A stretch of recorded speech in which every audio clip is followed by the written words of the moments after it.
Qual segredo você nunca contou para o seu parceiro? Às vezes as ambições dela atrapalham viver uma vida real. Como Bill Withers disse, está tudo bem sair em busca do maravilhoso, mas quando você chegar ao bom, pare e dê uma olhada ao redor, porque este pode ser tão longe quanto você precisa ir. Eu muitas vezes fantasio sobre ser um eremita em uma cabana longe de tudo. Eu já vi tanta gente que diz fantasiar com isso, que valeria a pena contar para ela, quem sabe ela também não topa. A menos que ela também faça parte do tudo. Às vezes, tiro um dia de folga do trabalho para ter um tempo para mim. Eu os amo muito, mas prezo ter o apartamento só para mim, assistindo o que quero na TV, e apenas desfrutando da solidão. É meu dia secreto de saúde mental. Meu marido entende completamente isso, e me incentiva, minha família nunca entendeu. Se eu dizia que tinha folga, sempre queriam fazer algo juntos. Isso é ótimo e eu adoro, mas às vezes você só precisa de um dia para você fazer o que quiser, quando quiser, sem cronograma, e sem interação humana. Então há muitos anos, quando tiro um dia de folga aleatório, ninguém sabe, exceto meu marido. Eu escondo dizer o quão desafiador é lidar com seus episódios depressivos. Alguns dias estou tão exausta por assumir a responsabilidade, cuidar das crianças, e trabalhar. É difícil encontrar compaixão, eu sei que ele não escolheu isso, mas alguns dias são apenas mais difíceis do que outros, e hoje foi um desses dias. Te amo mais do que você jamais saberá. Há alguns anos, um dos nossos gatos morreu depois de termos ela por 14 anos. Estávamos todos desolados e devastados com a perda dela. Percebemos que algo estava errado na quinta-feira, levamos ao veterinário na sexta-feira, e ela morreu tarde da noite de domingo. A noite em que ela morreu, mandei todos irem para a cama, e fiquei com ela. Ela continuava indo para a banheira e se deitando lá, em vez de uma cama que tínhamos preparado para ela. Pouco antes de morrer, ela soltou um grito horrível e começou a convulsionar. Então ela simplesmente parou de respirar. Nunca contei ao meu cônjuge ou filhos a respeito desses últimos momentos. Apenas disse a eles que ela se foi, ainda quero chorar toda vez que penso nisso, nunca vou contar a eles sobre isso. Eu passei por isso com meu coelho de estimação, Loki. Meu marido pegou Covid, e foi numa noite de sábado que eu percebi que Loki estava em dificuldades respiratórias. Levei-o ao único veterinário de emergência que atendia exóticos. Fiquei lá até quase meia-noite. Ele recebeu antibióticos depois de ficar em uma câmara de oxigênio por um tempo. Chegamos em casa, dei a ele o antibiótico, e estava prestes a ir para a cama no sofá, pois não queria pegar Covid do meu marido. De repente Loki corre para mim, tropeça e cai, respirando com a boca aberta.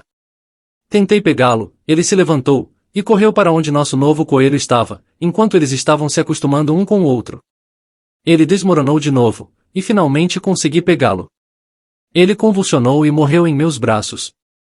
Meu marido veio porque me ouviu soluçando, ele tentou acalmar a mim e a Maisie, nossa nova adoção. De muitas maneiras, sua partida em meus braços foi a perda mais fácil de um animal de estimação em termos de luto, ainda foi uma merda, mas gosto de pensar que ele correu até mim porque queria estar comigo, já que eu era sua humana favorita. Nos dias seguintes, Maisie não saía do meu lado, e era protetora comigo. Até hoje se estou chateada e chorando, ela corre até mim para se certificar de que estou bem. Quando nos conhecemos, ele me fez prometer que se ele engordasse muito, eu teria que lhe dizer para ir à academia. Rimos disso, mas isso foi há quase 5 anos, e agora ele está bastante acima do peso. Eu não sei se devo manter minha promessa, ou deixá-lo como está. Ainda estou atraída por ele, e o amo mais do que nunca, mas quero que ele seja saudável. Um dia depois de conhecer os pais dele pessoalmente, estávamos indo de carro para a cidade natal dele, e eu peguei no sono. Acordei ouvindo-os falando sobre mim. Seu pai, um homem de poucas palavras, disse, uma mulher como ela, bonita e inteligente, é extremamente difícil de encontrar, você é sortudo e abençoado. Eles continuaram falando palavras tão puras, adoráveis e genuínas sobre mim por um tempo. Meu namorado ficou me beijando na testa enquanto eles falavam, achando que eu ainda estava dormindo. Eu estava ouvindo o tempo todo. Eu manipulo muitos sentimentos do meu marido sobre si mesmo. Eu sei quando ele está se sentindo mal e inseguro, ele melhorou muito desde que nos conhecemos, mas cresceu em um ambiente abusivo onde era constantemente desvalorizado por seu pai. Ele tem muitos problemas de autoestima, e pode se refugiar mentalmente onde pensa que é seguro. Hoje isso não acontece tanto quanto costumava, mas quando acontece, eu deixo-me pegar bisbilhotando de propósito, ou digo que tinha alguma outra mulher olhando ele. Quando ele está por perto, mas não no mesmo cômodo, converso com outras pessoas sobre o quão incrível ele é, e o quão sortudo eu sou, falando alto o suficiente para que ele possa ouvir. Arrumo desculpas para evitar seu irmão, que sabe muito bem incitar as inseguranças do meu marido, assim como os outros irmãos fazem. Eu até gosto da companhia do irmão dele, então só o visitamos quando meu marido está em um melhor estado mental. Mando mensagens para os amigos dele, para incentivá-los a organizar saídas de garotos, e incentivo meu marido a ir. Por mais manipulativo que seja, honestamente só quero que ele se veja através dos meus olhos. Almocei com a ex dele no início do nosso namoro, eles tinham terminado há 1 ano. Ela entrou em contato comigo pelo meu e-mail de trabalho, queria conversar, e acabamos saindo para almoçar. Ela parecia legal e muito magoada porque ele tinha seguido em frente, ela ainda parecia gostar dele. Nunca mais conversamos depois daquele dia, e nunca mencionei isso em nossos 16 anos de casamento. Acho que ela queria algum tipo de ponto final. Fiz o que achei certo, dei a ela a oportunidade de falar o que estava pensando. A separação deles foi ela que iniciou, pois ela deu um ultimato sobre casamento, e ele se negou. Nós nos casamos em menos de 1 ano de namoro, temos 4 filhos agora, e estamos casados há 16 anos. Resposta a este comentário. Oh, isso deve ser difícil. Ouvir que alguém não quer se casar, mas descobrir que na verdade essa pessoa simplesmente não queria casar com você. Existe uma cena do filme 500 Dias com Ela, que sempre me emociona. Ele diz que não entende como ela não queria ser namorada de ninguém, e agora é esposa de alguém. Ela responde, um dia eu simplesmente acordei e soube, e quando ele pergunta o que ela soube, ela diz, soube do que eu nunca tive certeza com você. Sempre me emociona quando vejo essa cena por razões pessoais, mas talvez a mesma coisa tenha acontecido com essa mulher. Infelizmente, às vezes as pessoas ficam em relacionamentos, mesmo sabendo lá no fundo que a outra pessoa não é o seu para sempre, e isso é triste. Não gosto de visitar a família dele. Os pais dele são acumuladores de coisas, então a casa é apertada. A maior parte do dia nós apenas ficamos sentados assistindo a programas de jogos ou esportes. Eles jogam um jogo de cartas insanamente complicado, que depois de anos ainda não consegui entender. Eles levam isso tão a sério que é realmente estressante jogar. Tudo que eles comem é pão e carne sem tempero. Ele joga golfe com o pai, o que significa que eu fico sozinha com a mãe dele muitas vezes. Ela só gosta de ir às compras ou ao salão. Não gosto de fazer nenhuma dessas coisas, mas me sinto obrigada. Uma pequena barreira de idioma significa que não consigo me comunicar tão bem com eles, o que torna difícil formar conexões mais profundas do que gentilezas formais. Me sinto mal porque eles são pessoas muito legais, mas é apenas desconfortável, e não é agradável 90% do tempo, me sinto tenso o tempo todo. Fico sempre triste quando vamos para o Natal, porque sinto que estou perdendo o Natal que realmente gostaria de aproveitar com minha própria família. Eu não tenho certeza se ainda sou feliz. Resposta a esse comentário. Honestamente, meu relacionamento de 6 anos acabou porque minha ex tinha sentimentos semelhantes a esses. Quando finalmente ela falou comigo, ela já estava guardando isso há mais de 3 meses. Ela citou alguns problemas muito fáceis de resolver, dizendo que não tinha certeza se queria continuar juntos, mesmo que as coisas mudassem. Comecei a fazer mudanças para resolver os problemas de qualquer maneira. No entanto, ela deixou isso se acumular por tanto tempo que era basicamente uma conclusão predestinada. Ela disse que mesmo com meus esforços, depois de 10 dias ela disse que não via seus sentimentos mudarem, e foi isso. Ela disse que eu não tinha feito nada errado, mas ela tinha adiado falar sobre isso por tanto tempo, que seus sentimentos por mim tinham mudado completamente. Não estou necessariamente dizendo que falar sobre isso mais cedo teria salvado o relacionamento, mas para mim foi muito ruim que os problemas não fossem mencionados até chegar a um ponto em que abordá-los não fizesse diferença alguma. Claro que não sei o quanto sua situação se assemelha à minha, mas converse com seu parceiro. Eu sei que você provavelmente pensa que está poupando os sentimentos deles agora, mas quando esse tipo de coisa é revelada porque você não pode mais guardar, e as coisas estão tão avançadas que não podem ser resolvidas, isso os deixará se sentindo muito pior. Agora estamos casados, mas quando estávamos apenas namorando, ele me convidou para sair com ele com seus amigos.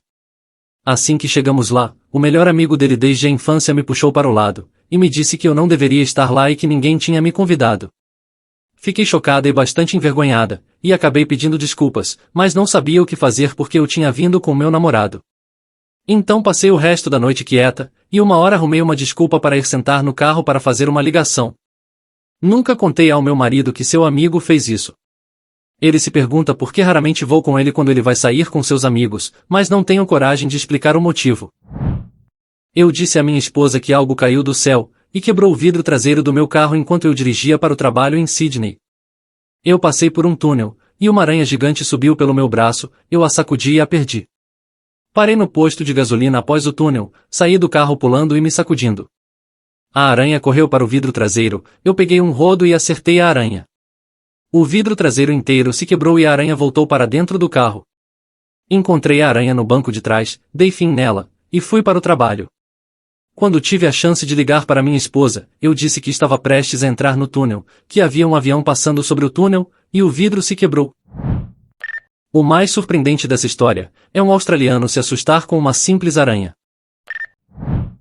Quando eu e a minha agora esposa começamos a namorar, contei a ela em uma noite depois do jantar, sobre 3 esqueletos no meu armário que eu não seria capaz de esconder a longo prazo, e achei que ela precisava saber.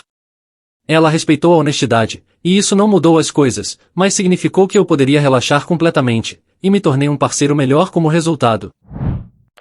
Se ela não respeitasse a honestidade, se tornaria o 4º esqueleto. Eu sinto falta do esforço que ela fazia no nosso relacionamento. Entendo que os relacionamentos evoluem, mas não há como ao longo do nosso relacionamento, ela não ter regredido em termos do que oferece na dinâmica. O problema é que se eu trouxer isso à tona, isso pioraria as coisas. Então você só espera por mudança, mas aceita que é improvável que seja o caso. E isso é bastante desanimador. As pessoas raramente mudam, e quase nunca o fazem quando são forçadas, então acho que você tem que aceitar ou seguir em frente. O problema é quando você não quer seguir em frente e começar de novo, mas não sabe como recuperar a pessoa que você conheceu. Então meu segredo é que ela não tem ideia de que vou continuar sorrindo, e passar por mais um dia esperando por um lampejo do que tínhamos antes.